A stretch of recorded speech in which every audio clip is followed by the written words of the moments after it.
శాస్త్రయుక్తంగా వచ్చాయి కాబట్టి వాటిల్ని ఎప్పుడూ కూడా మనం శ్రీమాతని ఎలా గౌరవిస్తున్నామో, ఈ వేదాలన్నింటినీ కూడా అలా గౌరవించాలి అని చెప్తున్నారు. అలా గౌరవించకపోతే అమ్మవారు మనల్ని శిక్షిస్తూ ఉంటారనమాట. శిక్షించడము అంటే ఏంటి, ఇప్పుడు వేదం మనం అనుసరిస్తున్నాము అంటే ధర్మ మార్గంలో ఉంటున్నాము. ధర్మ మార్గంలో ఉన్నవారు ఎవరినైనా ఎవ్వరు ఏమీ అనరు. అది అధర్మ మార్గంలో నడిచే వాళ్ళని మన ఎదురుంగా ఉన్న మనుషులే మనల్ని శిక్షిస్తూ ఉంటారు. కాబట్టి అదే అమ్మవారి ద్వారా మనకి శిక్ష వేస్తున్నట్లు. మన ఎదుటి మనిషిలో అమ్మవారే ఉన్నారనుకున్నాం కాబట్టి మనం అధర్మంగా, అబద్ధంగా నడుస్తూ ఉన్నాము అంటే వెంటనే మనకి శిక్ష పడుతుంది అని తెలుసుకోవాలనమాట. భక్తితో అర్చించు భక్తుల కోరికలను శ్రీమాత కల్పతరువు వలె తీర్చును. కల్పలతల వలె ఆవిడ ఎంత భక్తిగా మనము అమ్మవారిని వేడుకుంటామో అంత భక్తిగా ఆవిడ మనల్ని ఆ కోరికలన్నీ తీరుస్తూ ఉంటారనమాట. అదే కల్ప వృక్షములు, కల్పలతలు ఇంద్రుని సర్గంలోని నందనవనంలో ఉన్నవి. ఇవన్నీ కూడా ఈ కల్పలతలు, కల్పవృక్షాలు ఇవన్నీ కూడా ఇంద్రుని స్వర్గంలోనే ఉంటాయన్నమాట. ఆ ఇంద్రుని స్వర్గం పేరు ఆయన యొక్క వనం పేరు నందనవనం అన్నమాట. ఆ వనంలో ఇవన్నీ ఉన్నాయన్నమాట. శ్రీమాత కల్పలత వంటిది. వారి వారి భక్తిని అనుసరించి శ్రీమాత కోరికలను తీర్చి వరములనిచ్చును. ఇంద్రుడు అంటే మనం ఏమనుకున్నాం? మన ఇంద్రియాలు అనుకున్నాం. ఎప్పుడైతే మన ఇంద్రియాలు చక్కగా మంచి పనులు చేస్తూ, మంచి వాటినే చూస్తూ, మంచి దానినే ఆస్వాదిస్తూ, మంచి వాటిల్నే సాత్వికమైన వాటిల్నే తింటూ ఉంటాయో, అప్పుడు మన శరీరం నందనవనంగా ఉంటుందన్నమాట. ఎప్పుడూ కూడా నందనవనము అంటే ఆరోగ్యం.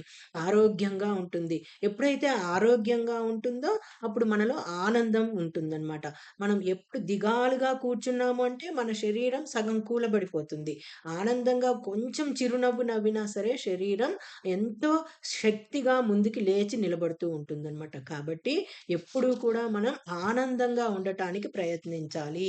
ఎంత బాధ ఉన్నా సరే ఒక్కసారి మనం బాధని చెప్పాము అంటే అది 100 సార్లు బయటకి తదాస్తు దేవతలు చెప్తూ ఉంటారు. తదాస్తు అంటారు. కాబట్టి అలా ఎప్పుడూ కూడా బాధని ఎవరికీ చెప్పకూడదు.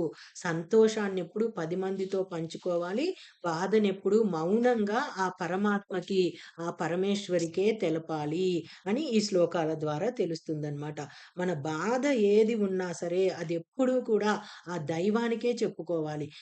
మనుషులు ఎవ్వరికీ కూడా చెప్పకూడదు. అలాగే సంతోషం ఉన్నప్పుడు అందరికీ చెప్పుకోవాలి. అది 1000 రెట్లు బలాన్నిస్తుందనమాట. కాబట్టి ఆ ఇంద్రుడి నందనవనంలో ఉన్నవి శ్రీమాత కల్పలతల వంటిది. వా ఈ కల్పలతల వంటిది. వారి వారి భక్తిని అనుసరించి శ్రీమాత కోరికలను తీర్చి వరములనిచ్చును. ఇప్పుడే అనుకున్నాం కదా! మన ఇంద్రియాలు ఎలా అయితే పనిచేస్తాయో దానిని బట్టే మనకి ఆ యొక్క లాభ నష్టాలు చేకూరుతాయి మన శరీరానికి. మనం గాని హ్మ్, సాత్విక ఆహారం కాకుండా రాజసిక ఆహారమో, తామసిక ఆహారమో భుజిస్తే మన శరీరం ఎందుకు పనికి రాకుండా ఉంటుందన్నమాట. అంటే ఇంక తిరగలేము, నడవలేమనమాట. అలా తయారవుతూ ఉంటుంది. అలాగే మంచి పనులు చేయకుండా చెడు పనులను చేస్తూ ఉంటే బయటకి వెళ్ళగానే నలుగురు చీచి అనే విధంగా మనల్ని అందరూ కూడా తూలనాడుతూ ఉంటారనమాట. తూలనాడారు అంటేనే మన శరీరం అక్కడ సగం పడిపోయినట్లే. కాబట్టి ఎప్పుడూ కూడా నలుగురు మెచ్చుకున్న విధానంగా, నలుగురు సంతోషించే విధానంగా, నలుగురికి సహాయపడే విధానంగా మన శరీరం ఉపయోగపడాలి కానీ నలుగురితో మాట అనిపించుకునే విధంగా ఉండకూడదు అనే విధంగా అమ్మవారు ఇక్కడ చెప్తున్నారనమాట. కాబట్టి అలాంటి కోరికలు తీర్చి వరాలని ఇస్తున్నారు శ్రీమాత. శ్రీమాత జీవులను కర్మపాశ బంధముల నుండి విడిపించును. మనం చేసే కర్మలే మన యొక్క బంధాలన్నమాట. కాబట్టి ఎప్పుడూ కూడా ఈ కర్మలను ఒకటే పెంచుకోకూడదు. మనం ఎప్పుడు నెమ్మది నెమ్మదిగా ఒక్కొక్క కర్మని వదులుకుంటూ వయసు పెరిగే కొద్దీ ఈ కర్మలన్నీ వదిలేసి ఆ పరమాత్మనే పట్టుకోవాలన్నమాట. అప్పుడే మన బంధాలన్నీ విడిపోయి, మన శరీర బాధలన్నీ తొలగిపోయి మనకి పరమాత్మ లభిస్తాడు. ఆ ఆ బాధల్లో ఉన్నంత సేపు కూడా బాధకి బాధ రెట్టింపవుతుంది కానీ ఎప్పటికీ తగ్గదు. అదే అలా పరమాత్మని ఎప్పుడైతే మనం పట్టుకుంటామో, ఆ బాధలు గుర్తు రాకుండా ఆయన మనకి ఆ బాధలన్నీ తొలగిస్తూ, ఆ మాత మనల్ని చక్కగా ఆనందంగా నడిపిస్తూ ఉంటారు అని చెప్తున్నారనమాట. ఈ బంధాలన్నీ కూడా ఎప్పుడూ విడిపించుకుంటూ ఉండాలి. జీవుడు, ఈశ్వరుడు ఒక్కరే. మన జీవుడు, ఈశ్వరుడు ఒక్కరే. ఇప్పటి వరకు చెప్పుకున్నదంతా అదే కదా! ఎప్పుడు కూడా మన శరీరంలోనే ఈశ్వరుడున్నాడు. ఆ ఈశ్వరుడే జీవుడనమాట. ఆ జీవుడు లేకపోతే ఆ శరీరంలో ప్రాణమే లేదనమాట. ఈశ్వరుడు ఉంటేనే ఈ శరీరానికి విలువ. ఈశ్వరుడు శివం ఉంటేనే ఈ శరీరానికి విలువ. లేకపోతే శవంగా మారిపోతుంది ఈ శరీరం. కాబట్టి ఆ ఈశ్వరుడే మన శరీరంలో ఉండి మనల్ని నడిపిస్తూ ఉన్నాడు అని, ఎప్పుడైతే ఎవరైతే అనుకుంటారో వారు జ్ఞానవంతులు అని చెప్తున్నారు. తాను వేరు, పరమాత్మ వేరు అని భావించేవాడు పశువుతో సమానము. అదే పశుపాశ విమోచని అని చెప్పారు. దేవిని ఉపాసించుట వేరు, తాను వేరు అని తలచరాదు. నీలోనే దేవి ఉన్నది. అంటే ఎప్పుడు కూడా నమ్మకంగా ఉండాలన్నమాట. నాలో ఆ పరమాత్మ ఉంది. నా ఎదుటి వారిలో ఆ పరమాత్మ ఉంది అనే నమ్మకంతో మనం ఏ పని చేసినా సరే అది అమ్మకే చెందుతుంది. కాబట్టి ఎప్పుడు కూడా ఆ నమ్మకాన్ని కోల్పోరాదు అని చెప్తున్నారు. ఇద్దరూ ఒక్కరే అని భావించాలి. పశువులు బంధముల నుండి తప్పించుకొనలేవు. మనిషి తప్పించుకోగలడు. పశువులకు ఆ జ్ఞానం లేదు కాబట్టి వారు ఆ బంధాలలో అలా కూరుకుంటూ వెళ్ళిపోతూ ఉంటారు. కానీ మనిషికి జ్ఞానం ఉంది. ఆ జ్ఞానం మనిషి రూపంలో ఉన్న మనం తప్ప ఇంకెవ్వరూ కూడా పరమాత్మని పట్టుకోలేరు. కాబట్టి ఆ జ్ఞానం ఉన్నందుకు మనం పరమాత్మని ఎలా పట్టుకోవాలి? ఎప్పుడూ పరమాత్మ ధ్యానంలో ఎలా ఉండాలి అనే ఆలోచనతోనే ఉంటూ ఉంటే ఆ పరమాత్మే మన చేయి పట్టుకొని నడిపిస్తూ ఉంటాడనమాట. అలా వాక్కు, బుద్ధులను సక్రమంగా ఉపయోగించుకుంటే మనిషి పాశముల నుండి విముక్తుడవుతాడు. ఎప్పుడూ కూడా మనం మాట్లాడే మాటేంటి, మనం మనం ఆలోచించే మన బుద్ధులేంటి, ఇవన్నీ కూడా ఆ పరమాత్మని ఉద్దేశించే, పరమాత్మని దృష్టిలో పెట్టుకునే మనం మాట్లాడే ప్రతి మాట ఉండాలి. మనం ఆలోచించే ప్రతి పని ఉండాలి. అప్పుడే మనం ఈ పాశాల నుంచి, ఈ బంధాల నుంచి విముక్తులమవుతాం. అలా అని మన పిల్లల్ని మనం వదిలేస్తామా? మనం కన్నదెందుకు? పిల్లల్ని పెంచటానికే కదా! ఇలా చెప్తారేంటి వేదాలన్నీ అని అనుకోకూడదనమాట. అది ధర్మం. మన ధర్మం ప్రకారం మనం చేయాలి. మనం ఈ ఇంటికెందుకొచ్చాము? మనం ఒక భార్యగా వచ్చాం, ఒక తల్లిగా వచ్చాం, ఒక పిల్లవాడిగా ఉన్నాం. మన ధర్మం ఏమిటి?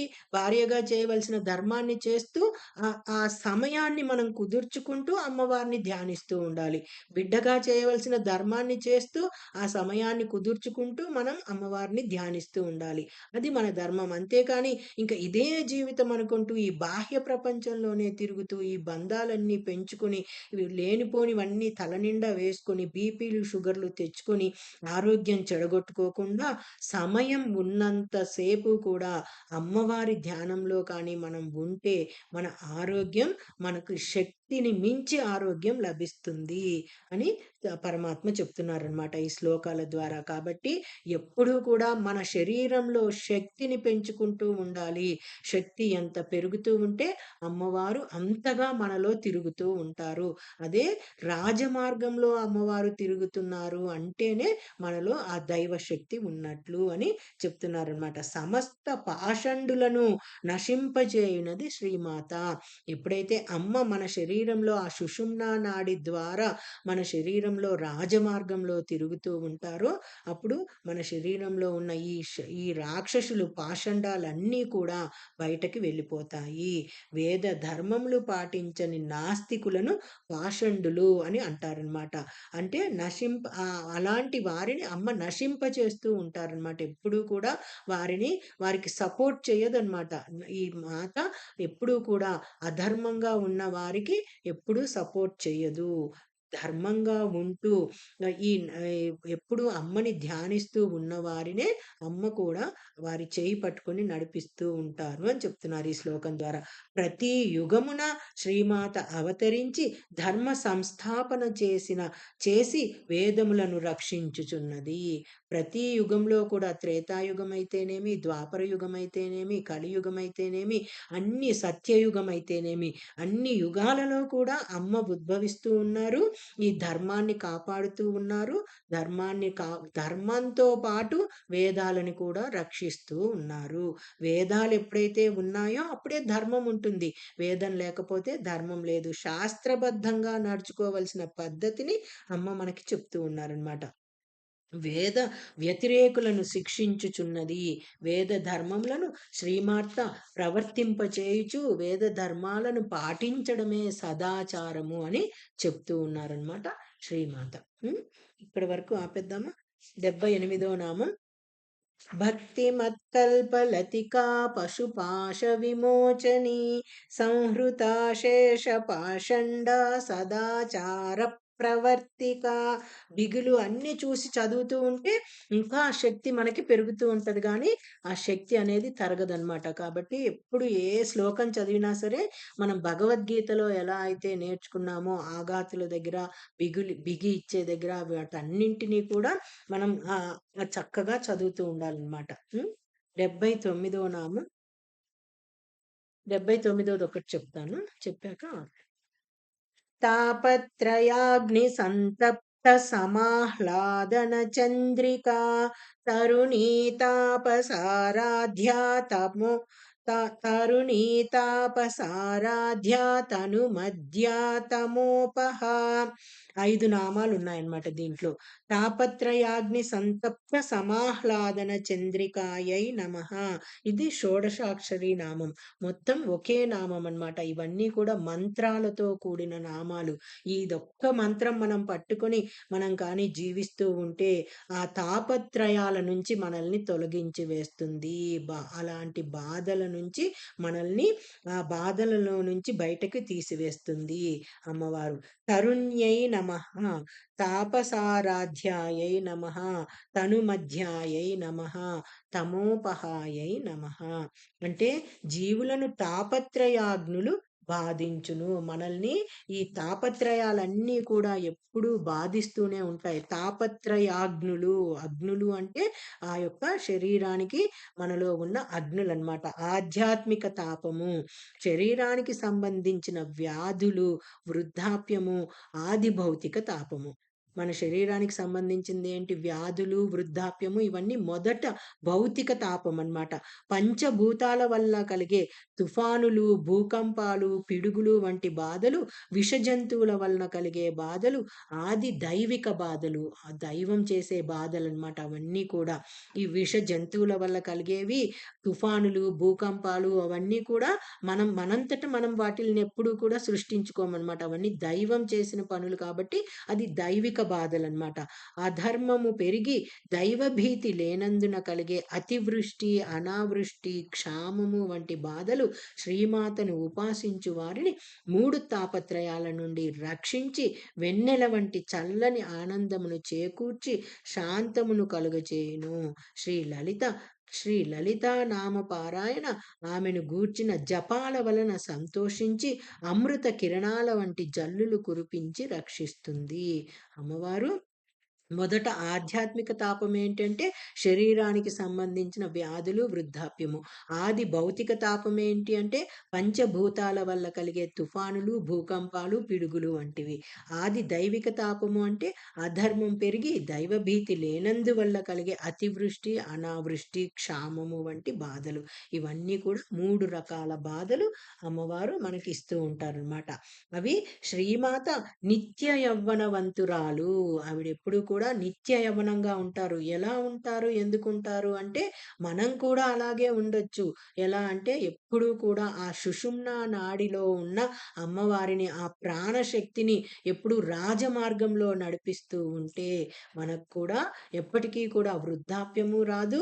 ఎప్పటికీ కూడా అనారోగ్యము కలగదు. ఎప్పుడూ కూడా ఆరోగ్యంగా, శక్తివంతంగా ఉంటాము. కొంతమంది ఉంటారు చూడండి, ఎంత వయస్సొచ్చినా సరే చిన్న పిల్లల్లాగే ఉంటారు. ఎందుకు అంటే వారిలో అమ్మవారు రాజమార్గంలో తిరుగుతూ ఉంటారు. కావాలంటే వారిని మీరు కనుక్కోండి చెప్తారు. ఆ రాజమార్గంలో అమ్మవారు ఎప్పుడైతే తిరుగుతూ ఉంటారో వారిలో ఆరోగ్యం రోజు రోజుకి వృద్ధి చెందుతూనే ఉంటుంది. అలా ఉంటారనమాట. ఆ! వారి యొక్క ఆరోగ్యం. కాబట్టి అమ్మవారు ఎప్పుడూ దివ్య సుందర మంగళ విగ్రహం. మాతకు ఎన్నడూ వృద్ధాప్యం లేదు. అలాంటి వారికి ఎప్పుడూ కూడా వృద్ధాప్యం అనేదే ఉండదనమాట. మనసు నిర్మలంగా, నిష్కపటంగా, నిర్భయంగా, ఆత్మవిశ్వాసంతో ఎవరు ఉంటారో వారిని వయస్సు బాధించదు. అయ్యో! నాకింత వయసొచ్చేసిందే, నేనేం చెయ్యలేనే అని ఎప్పుడూ అనుకోకూడదనమాట. ఎంత వయసొచ్చినా సరే నేను ఈ పని చెయ్యగలను, నా వల్ల అవుతుంది అనుకోండి. మీకు 100 సంవత్సరాలొచ్చినా సరే మీరు చెయ్యగలరు. అది మన యొక్క ఇన్నర్ మైండ్, మన మైండ్ ఎలా చెప్తుందో మన శరీరం అలా నడుస్తుంది ఎప్పుడూ కూడా. ఆ శరీరాన్ని మన మైండ్‌తో నడిపిస్తూ ఉండాలనమాట. అప్పుడే మనం వయస్సు ఎంత మీద పడినా సరే చిన్న పిల్లల్లా గంతులు వేస్తూ తిరగగల శక్తి అమ్మవారిస్తారనమాట. అట్టి వారికి వృద్ధాప్యం రాదు. శ్రీమాత ఎల్లవేళలా తరుణియే. తరుణి అంటే 16 ఏళ్ల వయసు, 19 ఏళ్ల వయసులో ఉన్న అమ్మవారే అన్నమాట. సతత తపోధనుల చేత ధ్యానింపబడుతూ ఉంటుంది. ఎప్పుడూ కూడా అమ్మవారు ఆ ధ్యానంలోనే మంచి తపస్సు చేసే వారి చేతనే ధ్యానిస్తూ ఉంటారు. అంటే మహర్షుల చేత, మునుల చేత అమ్మవారు ఎప్పుడూ కూడా ధ్యానింపబడుతూనే ఉంటారు. అలా మనం కూడా అమ్మవారి నామాలను ఎప్పుడూ ధ్యానిస్తూ ఉండండి. మనకి వయస్సు మీద పడింది అన్న ఆలోచనే ఉండదనమాట. అంత ఆనందంగా, అంత సంతోషంగా తిరుగుతూ ఉంటామనమాట. కాబట్టి తపోధనులు శ్రీమాతను సేవిస్తారు, పూజిస్తారు, ఆరాధిస్తారు. మునులు, మహర్షులు జపించి శ్రీమాతను ఆరాధించి మోక్షాన్ని పొందుతారు. కాబట్టి శారీరక తపస్సు, వాచిక తపస్సు, మానసిక తపస్సు అని 3 విధాలైన తపస్సులు చేసి మునులు జ్ఞానవంతులవుతారు. మనం అనుకున్నాం కదా! 17వ అధ్యాయంలోని శారీరక తపస్సు ఎలా చేయాలి? వాచిక తపస్సు ఎలా చేయాలి? మానసిక తపస్సు ఎలా చేయాలి? శారీరక తపస్సు అంటే మన శరీరాన్ని ఆ పరమాత్మ మనకిచ్చినందుకు మన శరీరంతో ఎప్పుడూ కూడా మంచి మార్గంలోనే నడుస్తూ, ఆ పరమాత్మ ధ్యానంలోనే ఉంటూ, పరమాత్మ సేవలే చేస్తూ ఉంటే ఈ శరీరం మనకాయన ఇచ్చినందుకు శరీరానికి ఒక తపస్సులా మనం దాన్ని చూసుకుంటూ ఉంటాం. మానసిక తపస్సు అంటే మంచి మంచి మనస్సుతో ఎప్పుడూ నలుగురికి సహాయపడుతూ, నలుగురికి ఉపయోగపడుతూ, మంచి పలుకులనే పలుకుతూ ఉంటే అది మానసిక తపస్సు. వాచిక తపస్సు అంటే మంచి పలుకులు పలుకుతూ ఉంటే అది వాచిక తపస్సు అని చెప్తూ ఉన్నారనమాట. ఈ మునులెప్పుడూ కూడా జ్ఞానవంతులవుతారు. తపస్సు మానవ వ్యక్తిత్వ వికాసమును పెంచి సత్సాంగత్యమునకు తోడ్పడుతుంది. అలాంటి 3 తపస్సులు ఎవరికైతే ఉంటాయో వారి యొక్క వ్యక్తిత్వం వికసిస్తూ ఉంటుందన్నమాట. వారి నుంచి ఒక మంచి సత్సంగం ఏర్పడుతూ ఉంటుంది. అంతేకాని వారు ఎందుకులే వీళ్ళకి నేను చెప్పాలి, ఎందుకు ఇవన్నీ నాకేంటి లాభము అని అనుకోకుండా వారెప్పుడూ కూడా మంచి సత్సంగాన్ని ఏర్పరచుకుంటూ వారికెప్పుడూ కూడా మంచి మాటలను చెప్తూ, మంచి పలుకులను చెప్తూ ఉంటూ ఉంటారు. వారిలో ఆత్మవిశ్వాసాన్ని పెంచుతారు. వారిలో మంచి మంచి తత్వాన్ని పెంచుతూ ఉంటారు. దైవ తత్వాన్ని పెంచటానికి ఎప్పుడూ ప్రయత్నిస్తూ ఉంటారు అని చెప్తున్నారనమాట. పెంచి సత్సాంగత్యమునకు తోడ్పడుతుంది. సజ్జనులతో కూడుట వలన మోహం నశించి జ్ఞానం కలిగి ముక్తి లభిస్తుంది. ఎప్పుడూ కూడా ఆ సత్సాంగత్యం వల్ల మనలో ఉన్న మోహం వెళ్ళిపోతుందనమాట. ఆ మోహం ఎప్పుడైతే పోతుందో దానివల్ల జ్ఞానం కలుగుతుందనమాట. ఆ జ్ఞానం కలిగితే ముక్తి లభిస్తుంది. ముక్తి ఎప్పుడైతే లభిస్తుందో మోక్షం కలుగుతుంది. కాబట్టి త్రికరణ శుద్ధితో తపస్సు చేయాలి. త్రికరణ శుద్ధి అంటే మానసిక తపస్సు, వాచిక తపస్సు, కర్మణ తపస్సు. ఈ 3 తపస్సులతో మనం ఎప్పుడూ అమ్మని గాని మనం తలుచుకుంటూ ఉంటే, ఆ తపస్సు చేస్తూ ఉంటే, మన శరీరంలో ఉన్న బాధ అనేదే మనకి తెలియదనమాట. అంత శక్తిగా, అంత ఆరోగ్యంగా ఉంటాము. శ్రీమాత కృషించిన సన్నని నడుము గలది. యవ్వనములో స్త్రీకి అందం భర్త కోసం. మాతృత్వంలో అందం బిడ్డల కోసం. వృద్ధాప్యంలో భక్తి స్త్రీకి అందం. వృద్ధాప్యం ఎప్పుడైతే వచ్చిందో అప్పుడు భక్తి ఎంతగా ఉంటే అంత ఆ స్త్రీకి అందం కలుగుతుందనమాట. యవ్వనంలో ఉన్న అందం భర్త కోసం. మాతృత్వంలో అందం ఉంటే అది పిల్లల కోసం. కానీ వృద్ధాప్యంలో ఏం అందం కావాలి అంటే భక్తి అనే అందాన్ని గాని మనం పెంచుకుంటూ వెళ్తూ ఉంటే అది ఆ స్త్రీకి అందం. జగన్మాత జ్ఞాన రాశి. కృషించిన నడుము గలది శ్రీమాత. సౌందర్యవతి, నిత్య యవ్వనురాలు. మనం కూడా అమ్మవారిని పట్టుకుంటే ఎప్పుడూ నిత్య యవ్వనంగానే ఉంటాం. చూడండి, వారి మొహం వెలుగుతూ ఉంటుంది. ఎప్పుడూ ఆనందంగా నవ్వుతూ ఉంటారు. ఎక్కడికైనా సరే నేను నేను చేయగలను అనే మాటతోనే ఉంటారు కానీ నేను చేయలేను అనే మాట అనేది వారిలో నుంచి రాదనమాట. అదే తనుమధ్య అను ఛందస్సు కలది. కాంచీపురమున తనుమధ్య అను దేవత కలదనమాట. ఆవిడెప్పుడు ఆవిడ కాంచీపురంలో తనుమధ్య అనే దేవత రూపంలో ఉంటారు. అవిద్యను నశింపచేయు తల్లి శ్రీమాత. అవిద్య అంటే విద్య లేదు అన్న వారికి కూడా విద్యని ప్రసాదిస్తూ, ఎక్కడ కూడా విద్య లేదు అనే మాట లేకుండా ఆవిడెప్పుడూ కూడా ఆ విద్యను ప్రసాదిస్తూనే ఉంటారు. అవిద్యను నశింపచేస్తూనే ఉంటారు అని చెప్తున్నారు. తనను ఆరాధించు భక్తుల అవిద్యను నశింపచేసి జ్ఞానమును ప్రసాదించును. జగన్మాత సూర్యరూపిణి, కాలరూపిణి, సర్వజీవుల చీకటిని పోగొడుతుంది. మనలో ఉన్న ఆ భండాసురుడు అనే చీకటిని పారద్రోలి మనలో వెలుగును నింపుతూ ఉంటారనమాట. ఎప్పుడైతే ఆ వెలుగు రాజమార్గంలో విరజిమ్ముతూ ఉంటుందో ఒక్కొక్క చక్రంలో ఒక్కో రకమైన రంగుతో వెలుగుతూ ఉంటారనమాట.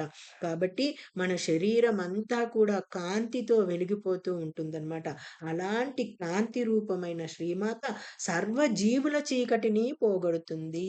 మన శరీరంలో ఉన్న ఈ జీవుల చీకటినంతటినీ కూడా బయటికి పారద్రోలుతుందన్నమాట. గ్రహ నక్షత్ర రూపిణిగా చీకటిని పారద్రోలుతుంది. మానవుల మనస్సులలోని అరిషడ్ వర్గాన్ని ముందు మనం మొదలు పెట్టడమే మనం అరిషడ్ వర్గాలతో మొదలు పెట్టుకున్నాం. అదే కామ, క్రోధ, లోభ, మోహ, మద మాత్సర్యాలన్నమాట. ఆ పారద్రోలుతుంది. వాటన్నింటినీ కూడా తీసి పడేస్తుందన్నమాట ఆవిడ. శ్రీ లలితాదేవి నామజపం, శ్రీ లలితామాత స్తోత్రాలు భక్తులలోని చీకటిని తరిమేస్తాయి. ఆమె జగన్మాత. ఈ శ్లోకం చదివినప్పుడు మనకి ఇవన్నీ గుర్తు రావాలన్నమాట. తాపత్రయాగ్ని సంతప్త సమాహ్లాదన చంద్రిక తరుణీ తాపసారాధ్య తను మధ్యాతమోపహ. ఈ మహాప్రాణాలు కూడా పర్ఫెక్ట్ గా గాని మనం నాభి నుంచి గాలి బయటికి వదులుతూ చదివాము అంటే మన శరీరము ఆరోగ్యంతో నిండిపోయి ఉంటుందన్నమాట. ఆ శక్తి అంతగా మనకి సమకూరుతుంది అని చెప్తున్నారు. ఈ శ్లోకాలన్నీ కూడా మంత్రాలన్నమాట. మంత్రాలతో సమానం. ఇంత చక్కటి మంత్రాలు మనకి అమ్మవారు ప్రసాదించినందుకు మనందరము కూడా ఎంతో అదృష్టవంతులం అన్నమాట. ఇవి మనం చదువుకోగలుగుతున్నాం అంటేనే అదృష్టవంతులం. ఆ జ్ఞానం వచ్చిందంటేనే మనకు అదృష్టం కలిగినట్లే. ఆ అమ్మవారి అనుగ్రహం మన మీద ఉన్నట్లే అని భావించి రోజు ఈ శ్లోకాలను చదువుతూ ఉండాలి. నమస్తే అమ్మ. కార్తీక పురాణం చెప్పారు.